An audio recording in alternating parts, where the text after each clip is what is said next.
नमस्कार दोस्तों। आज हम आ चुके हैं एक नए टॉपिक के साथ। आज जो हम कवर करेंगे लवाशना टूल्स चैनल्स में वो है समाजशास्त्र। जैसा कि मैंने आप लोगों से कहा था कि जल्दी हमारी टीम जो है कि समाजशास्त्र भी शुरू करने हो जा रही है। ये जो समाजशास्त्र है आज हम परिचय सिर्फ देखेंगे और साथ में ये भी देखेंगे कि समाजशास्त्र है क्या, और उसके साथ देखेंगे कि समाजशास्त्र से संबंधित जो भी हमारे प्रश्न आते हैं मेंस के एग्ज़ाम में उसको किस बिंदु पे या किन बातों को ध्यान में रखकर उनको हमें हल करना चाहिए। ठीक है, तो ज़्यादा देर ना करते हुए शुरू करते हैं आज का समाजशास्त्र का पहला लेक्चर। समाजशास्त्र को जानने से पहले हमको पता होनी चाहिए कि समाजशास्त्र की परिभाषा क्या है ना। ऐसे सामान्यतः एग्ज़ाम में तो पूछता नहीं है, लेकिन फिर भी आपको as a civil service student के तौर पे आपको पता होना चाहिए जो आप पढ़ रहे हो उसका मतलब क्या है। ठीक है, तो समाजशास्त्र को एक अलग विषय के रूप में समाजशास्त्र की चर्चा फ्रांसीसी विचारक अगस्त काम्टे ने सर्वप्रथम 1838 में की थी। ठीक है, अगस्त काम्टे समाजशास्त्र के पिता भी जनक भी कहे जाते हैं। तो सर्वप्रथम उन्होंने ही समाजशास्त्र को एक अलग विषय के रूप में देखा था और बताया कि समाजशास्त्र जो है कि एक अलग विषय ना कि ये सभी विषयों का मेल है। ठीक है, समाजशास्त्र अर्थात समाज का शास्त्र यानी समाज का विज्ञान। इस बारे में और कुछ विचारक है, हमारे थिंकर्स हैं समाजशास्त्र के, देखते हैं उनका क्या विचार है कि समाजशास्त्र क्या है। गिडिंग्स ने लिखा है समाजशास्त्र समाज का वैज्ञानिक अध्ययन है। ठीक है, मैकाइवर एवं पेज ने समाजशास्त्र को सामाजिक संबंधों का जाल कहा है। सामाजिक संबंध मतलब जैसे जो आपके रिश्ते नाते होते हैं, संबंध होते हैं जो आपका विभिन्न लोगों के साथ, तो उनका एक जाल का है। ठीक है, मैक्स वेबर के अनुसार समाजशास्त्र वह विज्ञान है जो सामाजिक क्रियाओं की व्याख्या व्यक्तिपरक अर्थ के आधार पर करता है। व्यक्तिपरक अर्थ के आधार पर मतलब अर्थात इसका तात्पर्य है कि किसी व्यक्ति के आधार पर समाज की व्याख्या करना। ऐसा नहीं कि सिर्फ समाज हो और व्यक्ति का कोई मतलब नहीं है, क्योंकि समाज की इकाई जो है कि व्यक्ति ही है। ठीक है, तो व्यक्ति के आधार पर जब हम सामाजिक क्रियाओं की व्याख्या करते हैं तो वह विज्ञान समाजशास्त्र कहता है, ऐसा मैक्स वेबर कहते हैं।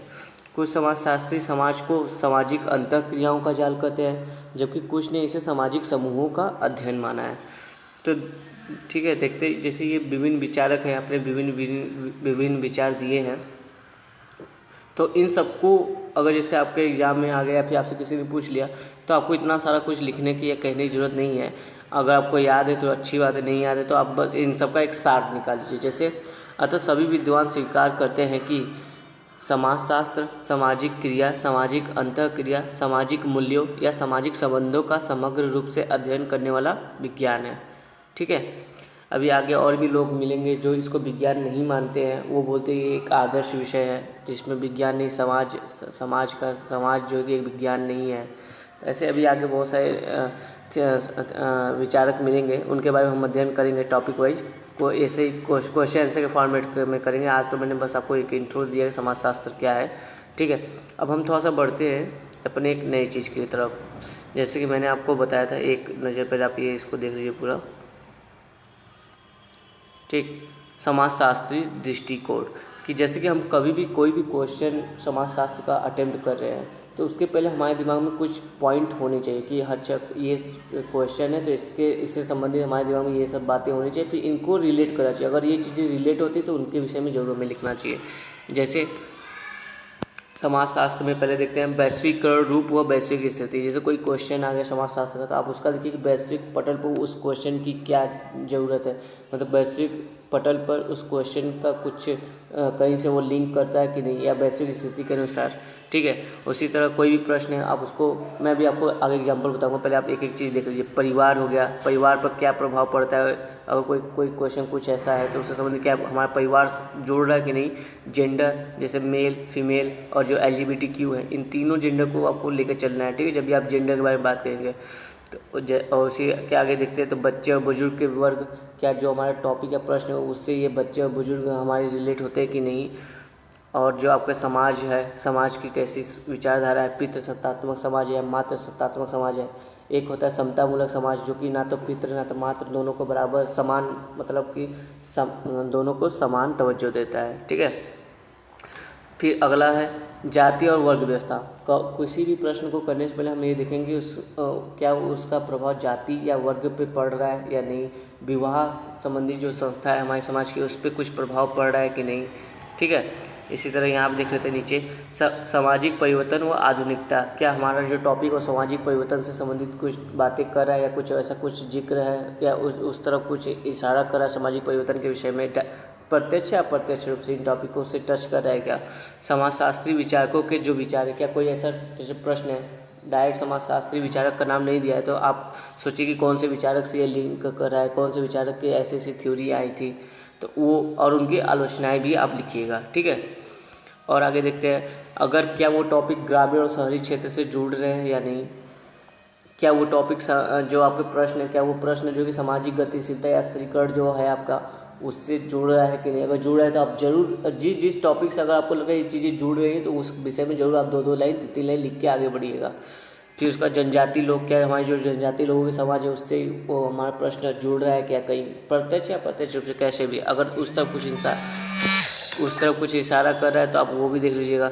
संवैधानिक दृष्टिकोण जो हमारा संविधान है क्या उससे कहीं ये टच कर रहा है कि नहीं। धार्मिक दृष्टिकोण की ओर प्रश्न झुका है या फिर धर्मनिरपेक्ष नीति की ओर झुका है ना। वैज्ञानिक दृष्टिकोण, समाजशास्त्र और विज्ञान में हमेशा मतभेद चलता रहता है कि ये विज्ञान है या नहीं है। ठीक है, सामाजिक आंदोलन, उससे जैसे कोई ऐसा टॉपिक है जो सामाजिक आंदोलन से संबंधित है तो आप उस चीज़ पर ध्यान रखिएगा कि कैसा आंदोलन था, स्वतंत्रता आंदोलन है कि महिलावादी आंदोलन है कि किसी भी पर्यावरणीय आंदोलन है, कोई भी विचार पे आंदोलन है। आर्थिक दृष्टिकोण, क्या आपका प्रश्न आर्थिक दृष्टिकोण की बात कर रहा है, क्या पूंजीवाद या साम्यवाद की बात कर रहा है। जैसे कार्ल मार्क्स हमारे पूंजीवाद की बात करते हैं, पूंजीवाद पर प्रहार करते हुए साम्यवाद समाज की कल्पना करते हैं, है ना।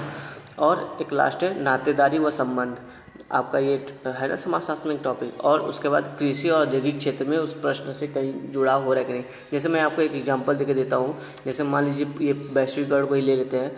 जैसे एक आपका प्रश्न आ जाता है कि वैश्वीकरण का भारतीय समाज पर क्या प्रभाव है, या वैश्विक स्थिति पर क्या प्रभाव है, या वैश्वीकरण किस दिशा में अग्रसर हो रहा है।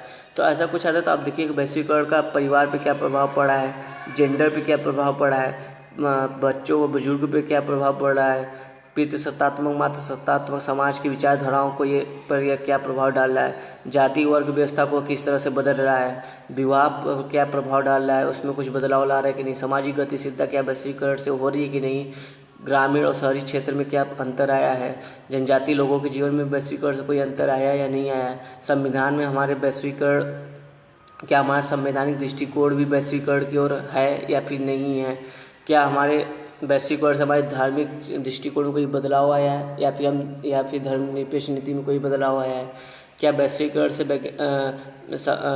से सामाजिक आंदोलन कोई सामाजिक आंदोलन ऐसा है जो वैश्विक स्तर पर रहा हो, पूरे विश्व में चला हो, है ना।